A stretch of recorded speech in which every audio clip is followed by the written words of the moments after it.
zotëri, një ligj duhet të përshtatet me ligjet e Bashkimit Evropian.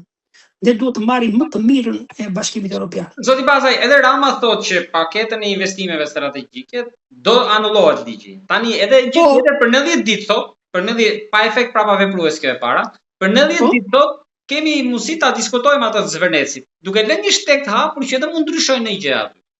Shiko, unë dëgjova një politikan të majorancës i cili tha që po hartojmë një tjetër ligj, jo strategjik, po pak a shumë si ai. Pra, për t'i transferuar tonenet e strategjikut atje. Po pra, pikërisht. Pra, ata vazhdojnë të njëjtën rrugë. Po si mund të zhvesh shqiptar nga prona, mor zotëri? Është shumë e rëndë. Dhe kjo ka një përgjegjësi. Nuk është vetëm përgjegjësi politike, sa përgjegjësia politike mua pak më intereson, nuk kam thënë herë tjetër, se kush politik, kush parti e ka shtetin në drejtim. Mua më interesojnë, zotëri, respektimi të drejtave themelore të njerëzve. Në momentin që ju shkeni drejtat themelore të njeriut, në momentin ju shpopulloni një kom në momentin ju po mirë, a do të pëlqente ajo sjellje e kryeministit me një qytetar i rastësishëm autik, duke brato skena një kryeminist i vendit, një burr shteti, i quajtur burr shteti. Pra, sa indinjat ka sjell ajo. Ajo ishte në hallin e saj me djalin e smur. Sos hallë me të gjitha, po të bësh edhe skena të tilla, domethënë ju jeni koshient për këtë apo jo. Pra ne kemi të bëjmë me një kryeminist apo kemi të bëjmë me njerëz anti njerëzor. Zoti Bazaj, ka kombe që ju e dini, edhe më mirë se unë, se njihni dhe historinë që janë zhdukur. Por ne kemi një komb që ka 2 shtete gjysmë. Si ka mundësi që tani secili meriton atë kuvend që ka zgjedhur, që ka? Ne përfunduam, sipas gjykimit tuaj, në këtë situatë. Në çkuptim të troje të ndarja e shtetit shqiptar keni fjalën.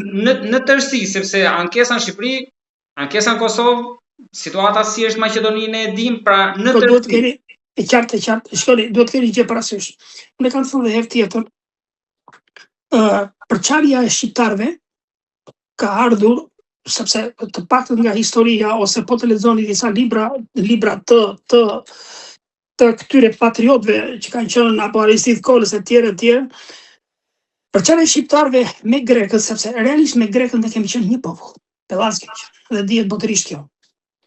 Po slavët, rusët, domethënë në 1630 në mos gabofsha, bëm një si motra, një bashkëpunim si motrat e kishës ortodokse ruse me kishën ortodokse të Athinës, dhe qëllimi kryesor për paskena ka qenë që t'i përplase shqiptarët me grekët dhe të penetronte slavi, ashtu sikur se e realizojnë të vërtet.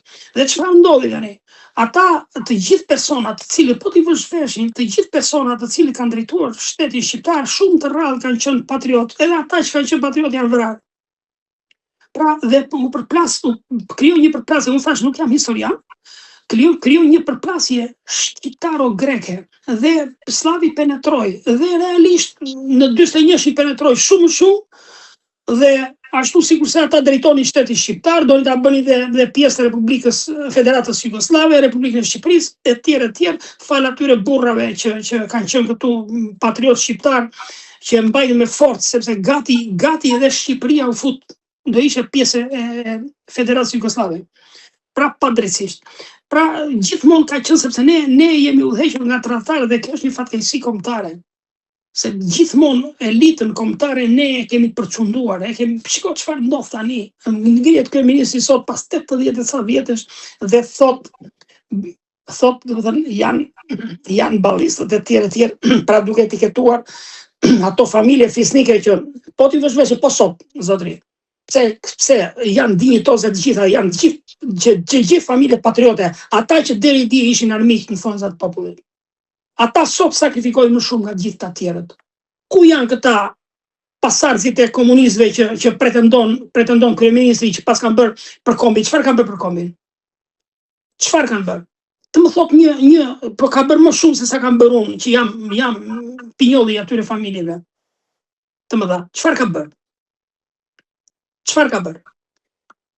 Unë e kam thënë dhe herë tjetër, unë këshillar prokurorisë ose kam mbrojtur interesat kombëtare dhe e kam paguar shumë shtrenjtë. parasit e mi kanë mbrojtur interesat kombëtare dhe kanë paguar shumë shtrenjtë. Me varje litar, me pushkatime, me shkullje sarajeshe, kam thënë herë tjetër, me shkullje vareshe tjere, vetëm se kanë dashur këtë komb. Dhe kanë qenë pro-amerikanë. Ja, kjo është e vërteta. Dhe ju e dini shumë mirë kush e ka shtuar Shqipërinë. E ka shtuar Franca, e ka shtuar Slavët, apo e ka shtuar Rusi? Kush e ka shtuar Shqipërinë? E ka shtuar Shtetet Bashkuara të Amerikës. E ka shtuar dhe Turqia sot, për hir të vërtet, sepse ky është një nga partnerët strategjik sot pas Amerikës në Turqia. Për hir të vërtet. Sigur s'janë aq mirë më duket raporti. E di. Qartë e marrësh. E di shumë mirë sepse i ka prish marrëdhëniet. Sepse ky është politikan kameleon, unë nuk kam çfarë them për të, sepse kanë thënë vetëm po dëgjosh protestën aty dhe i ke kuptuar gjithë. Zoti pastaj por çdo gjë në historinë tonë ka nisur nga kuventet e burrave. Tani një kuvent u mblodhe pak ditë më parë, ne s'kemi folur për atë bashkë publikisht. Keni shpresë tek ai se rreth i kanë Vlorë në Lavëri? Shiko, unë të kam thënë herë tjetër, në momentin që kollitet Vlora smuret Shqipëria. Vlora nuk të falë, e kam thënë herë tjetër dhe nuk kam pse ta mohoj këtë që kam thënë. Aty nisi, po nuk erdhi në Tiranë. Po mirë, gradualisht do piqe gjërat. Vlora, po lëvizi Vlora do të thotë që barometri i shprishur. Dhe ky e ka prish barometrin, ky ka ngrënë në besë edhe Vlorën. Ky ka ngrënë në besë gjithë shqiptarët, jo vetëm Vlorën. Kështu që nuk bëhet shaka. Ky sado që të mundohet ta mbaj pushtetin, unë gjykoj, sepse thash unë kam votuar vetë këtë dhe jam i sinqert për këtë pjesë. Sepse kam parë ja urdhra ku e ka ta ndisi. Prap, ku e ka ta ndisi dhe ai tjetri që gjoja na përfaqësonte. Pse u duhet ja thënë. Ja ku e ka ta ndisi. Pra, më kupton, po dhe ky e hëngri në besë Vlorën. E shgënjeu.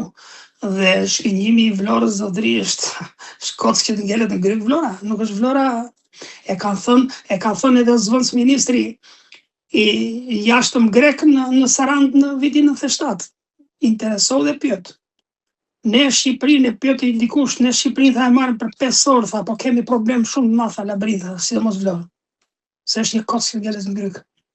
Vlora nuk është ajo Vlorë që duket shumë. Zoti pastaj me që jemi në jug, po përgatitet një ndarje re territoriale. Në favor të kujt shkon kjo?